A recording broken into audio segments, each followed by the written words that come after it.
भागवत गीता अध्याय 4। इसके उपरांत श्री कृष्ण महाराज बोले, हे अर्जुन, मैंने इस अविनाशी योग को कल्प से आदि में सूर्य के प्रति कहा था, और सूर्य ने अपने पुत्र मनु के प्रति कहा, और मनु ने अपने पुत्र राजा इक्ष्वाकु के प्रति कहा। इस प्रकार परंपरा से प्राप्त हुए इस योग को राजर्षियों ने जाना, परंतु हे अर्जुन, वह योग बहुत काल से इस पृथ्वी लोक में लोप हो गया है। वह ही यह पुरातन योग अब मैं तेरे लिए वर्णन किया है, क्योंकि तू मेरा भक्त और प्रिय सखा है, इसलिए, तथा यह योग बहुत उत्तम और रहस्य अर्थात अति मर्म का विषय है।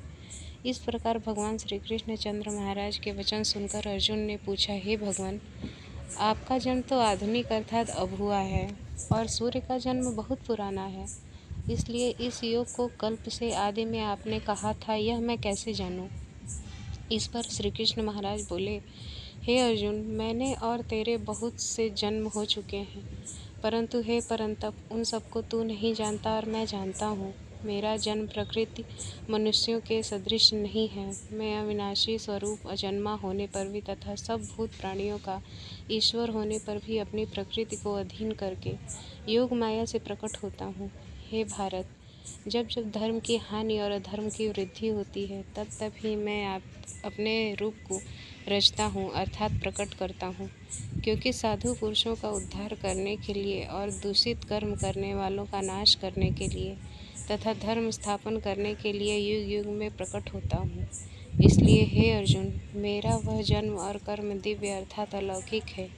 इस प्रकार जो पुरुष तत्व से जानता है, वह शरीर को त्याग कर फिर जन्म को नहीं प्राप्त होता, किंतु मुझे ही प्राप्त होता है। हे अर्जुन, पहले भी राग, भय और क्रोध से रहित अनन्य भाव से मेरे में स्थिति वाले मेरे शरण हुए बहुत से पुरुष ज्ञान रूप तप से पवित्र हुए। मेरे में स्थिति वाले मेरे शरण हुए बहुत से पुरुष ज्ञान रूप तप से पवित्र हुए मेरे स्वरूप को प्राप्त हो चुके हैं, क्योंकि हे अर्जुन, जो मेरे को जैसे भजते हैं, मैं भी उनको वैसे ही भजता हूँ। इस रहस्य को जानकर ही बुद्धिमान मनुष्यगण सब प्रकार से मेरे मार्ग के अनुसार बरतते हैं। जो मेरे को तत्व से नहीं जानते, वे पुरुष इस मनुष्य लोक में कर्मों के फल को चाहते हुए देवताओं को पूजते हैं, और उनके कर्मों से उत्पन्न हुई सिद्धि भी शीघ्र ही होती है, परंतु उनको मेरी प्राप्ति नहीं होती। इसलिए तू मेरे को ही सब प्रकार से भज। हे अर्जुन, गुण और कर्मों के विभाग से ब्राह्मण, क्षत्रिय, वैश्य और शूद्र मेरे द्वारा रचे गए हैं। उनके कर्ता को भी कुछ अविनाशी परमेश्वर को तू अकर्ता ही ज्ञान, क्योंकि कर्मों के फल में मेरी स्पृहा नहीं है, इसलिए मेरे को कर्म लिपायमान नहीं करते। इस प्रकार जो मेरे को तत्व से जानता है, वह भी कर्मों से नहीं बंधता है, तथा पहले होने वाले मुमुक्षु पुरुषों द्वारा भी इस प्रकार जानकर ही कर्म किया गया है। इसलिए तू भी पूर्वजों द्वारा सदा से किए हुए कर्मों को ही कर, परंतु कर्म क्या है और अकर्म क्या है, ऐसे इस विषय में बुद्धिमान पुरुष भी मोहित हैं। इसलिए मैं यह कर्म अर्थात कर्मों का तत्व तेरे लिए अच्छी प्रकार कहूँगा, कि जिसको जानकर तू अशुभ अर्थात संसार बंधन से छूट जाएगा। कर्म का स्वरूप भी जानना चाहिए और अकर्म का स्वरूप भी जानना चाहिए, तथा निषिद्ध कर्म का स्वरूप भी जानना चाहिए, क्योंकि कर्म की गति गहन है। और जो पुरुष कर्म में अर्थात अहंकार रहित की हुई संपूर्ण चेष्टाओं में अकर्म अर्थात वास्तव में उनका न हो पाना देखे, और जो पुरुष अकर्म में अर्थात अज्ञानी पुरुषों द्वारा किए हुए संपूर्ण क्रियाओं के त्याग में भी कर्म को अर्थात त्याग रूप क्रिया को देखे, वह पुरुष मनुष्यों में बुद्धिमान है, और वह योगी संपूर्ण कर्मों का करने वाला है। हे अर्जुन, जिसके संपूर्ण कार्य कामना और संकल्प से रहित हैं, ऐसे उस ज्ञान रूप अग्नि द्वारा भस्म हुए कर्मों वाले पुरुषों को ज्ञानी जन भी पंडित कहते हैं।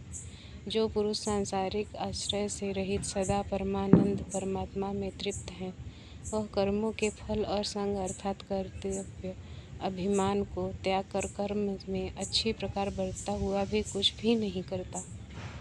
जीत लिया है अंतःकरण और शरीर जिसने, तथा त्याग दी है संपूर्ण भोगों की सामग्री जिसने, ऐसा आशा रहित पुरुष केवल शरीर संबंधी कर्म को करता हुआ भी पाप को प्राप्त नहीं होता है। अपने आप जो कुछ आप प्राप्त हो, उसमें ही संतुष्ट रहने वाला और हर्ष शोकादि द्वंद्वों से अतीत हुआ तथा मत्सरता अर्थात ईर्ष्या से रहित सिद्धि और असिद्धि में समत्व भाव वाला पुरुष कर्मों को करके भी नहीं बंधता है, क्योंकि आसक्ति से रहित ज्ञान में स्थित हुए चित्त वाले यज्ञ के लिए आचरण करते हुए मुक्त पुरुष के संपूर्ण कर्म नष्ट हो जाते हैं। उन यज्ञ के लिए आचरण करने वाले पुरुषों में से कोई तो इस भाव से यज्ञ करते हैं कि अर्पण अर्थात श्रुतवादिक भी ब्रह्मा है और हवि अर्थात हवन करने योग्य द्रव्य भी ब्रह्मा है, और ब्रह्म रूप अग्नि में ब्रह्म रूप कर्ता के द्वारा जो हवन किया गया है वह भी ब्रह्म ही है। इसलिए ब्रह्म रूप कर्म में समाधिस्थ हुए उस पुरुष द्वारा जो प्राप्त होने योग्य है वह भी ब्रह्म ही है। और दूसरे योगी जन देवताओं के पूजन रूप यज्ञ को ही अच्छी प्रकार उपासते हैं अर्थात करते हैं, और दूसरे ज्ञानी जन परम ब्रह्म परमात्मा स्वरूप अग्नि में यज्ञ के द्वारा ही यज्ञ को हवन करते हैं। अन्य योगी जन श्रोत्रादि तथा इंद्रियों को संयम अर्थात स्वाधीनता रूप अग्नि में हवन करते हैं, अर्थात इंद्रियों को विषयों से रोककर अपने वश में कर लेते हैं। और दूसरे योगी लोग शब्दादि विषयों को इंद्रिय रूप अग्नि में हवन करते हैं, अर्थात राग द्वेष रहित इंद्रियों द्वारा विषयों को ग्रहण करते हुए भी भस्म रूप करते हैं। दूसरे योगी जन संपूर्ण इंद्रियों की चेष्टाओं को तथा प्राणों के व्यापार को ज्ञान से प्रकाशित हुई परमात्मा में स्थिति रूप योगाग्नि में हवन करते हैं। दूसरे कोई पुरुष ईश्वर अर्पण बुद्धि से लोक सेवा में द्रव्य लगाने वाले हैं, वैसे ही कई पुरुष स्वधर्म पालन रूप तप यज्ञ को करने वाले हैं, और कई अष्टांग योग रूप यज्ञ को करने वाले हैं, और दूसरे अहिंसादि तीक्ष्ण व्रतों से युक्त यत्नशील पुरुष भगवान को नाम को जाप तथा भगवत प्राप्ति विषयक शस्त्रों का अध्ययन रूप ज्ञान यज्ञ के करने वाले हैं। दूसरे योगी जन अपान वायु में प्राण वायु को हवन करते हैं, वैसे ही अन्य योगी जन प्राण वायु में अपान वायु को हवन करते हैं, तथा अन्य योगी जन प्राण और अपान वायु की गति को रोककर प्राणायाम के परायण होते हैं। दूसरे नियमित आहार करने वाले योगी जन प्राणों में ही हवन करते हैं। इस प्रकार यज्ञों द्वारा नाश हो गया है पाप जिनका, ऐसे यह सभी पुरुष यज्ञों को जानने वाले हैं। कुरुश्रेष्ठ अर्जुन यज्ञों के परिणाम स्वरूप ज्ञानामृत को भोगने वाले योगी जन सनातन परम ब्रह्म परमात्मा को प्राप्त होते हैं, और यज्ञ रहित पुरुषों को यह मनुष्य लोक भी सुखदायक नहीं है, फिर परलोक कैसे सुखदायक होगा। ऐसे बहुत प्रकार के यज्ञ वेद की वाणी में विस्तार किए गए हैं। उन सबको शरीर मन और इंद्रियों की क्रिया द्वारा ही उत्पन्न होने वाले जान, इस प्रकार तत्व से जानकर निष्काम कर्मयोग द्वारा संसार बंधन से मुक्त हो जाएगा।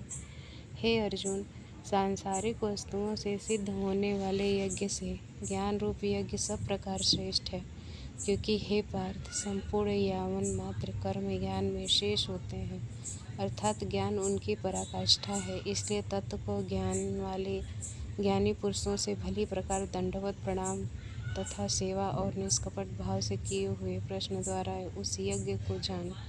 वे मर्म को जानने वाले ज्ञानी जन तुझे उस ज्ञान का उपदेश करेंगे कि जिसको जानकर तू फिर इस प्रकार मोह को प्राप्त नहीं होगा। और हे अर्जुन, जिस ज्ञान के द्वारा सर्वव्यापी अनंत चेतन रूप हुआ अपने अंतर्गत समष्टि बुद्धि के आधार संपूर्ण भूतों को देखेगा, और उसके उपरांत मेरे में अर्थात सच्चिदानंद स्वरूप में एक ही भाव हुआ सच्चिदानंद में ही देखेगा।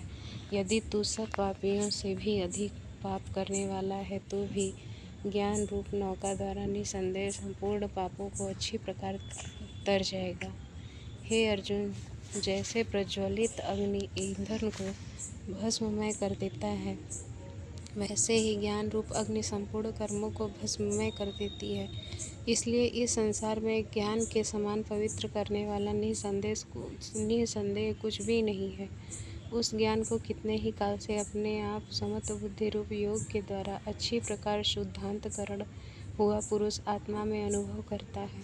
अर्जुन, जितेंद्रिय तत्पर हुआ श्रद्धावान पुरुष ज्ञान को प्राप्त होता है, उनको प्राप्त होकर तत्क्षण भगवत प्राप्ति रूप परम शांति को प्राप्त हो जाता है। हे अर्जुन, भगवत विषयक को न जानने वाला तथा श्रद्धा रहित और संयम युक्त पुरुष परमार्थ से भ्रष्ट हो जाता है। उनमें भी संशय युक्त पुरुष के लिए तो न सुख और न यह लोक है, न परलोक, और अर्थात यह लोक और परलोक दोनों ही उसके लिए भ्रष्ट हो जाते हैं। हे धनंजय, समत्व बुद्धि रूप योग द्वारा भगवत दर्पण करने के लिए संपूर्ण कर्म जिसके और ज्ञान द्वारा नष्ट हो गए हैं, सब संशय जिसके, ऐसे परमात्मा परायण पुरुष को कर्म नहीं बांधते हैं। इसलिए हे भरतवंशी अर्जुन, तू समत्व बुद्धि रूप योग में स्थित हो और अज्ञान से उत्पन्न हुए हृदय में स्थित इस अपने संशय को ज्ञान रूप तलवार द्वारा छेदन करके युद्ध के लिए खड़ा हो।